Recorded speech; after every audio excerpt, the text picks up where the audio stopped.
So in this KOHO Financial tutorial video, I'm going to be showing you guys how to build credit history from paying rent on the KOHO Financial application. So pretty neat feature here, but once you have KOHO Financial opened up, go to the bottom left, press on the home icon, then at the top where it says spend, credit, borrow, etc., press on credit.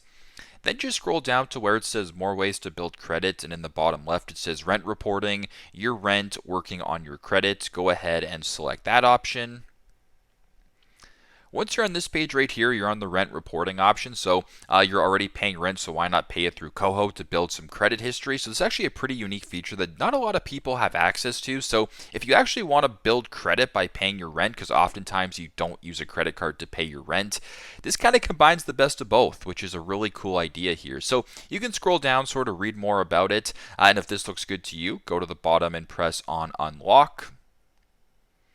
Then once you're here, you have to upgrade to the essential package and of course get access to rent reporting. So if you want to go ahead and start your free trial, press get free trial. If not, you can press maybe later and then decide to do this over time. But it's a very cool feature when it comes to combining your rent payment, which a lot of people do anyways, and actually getting rewarded with a credit score. So it's a good opportunity to do that. But yeah, pretty simple, pretty straightforward. That's how to build credit history by paying rent on KOHO Financial. Thanks again for watching, and I hope this video helps.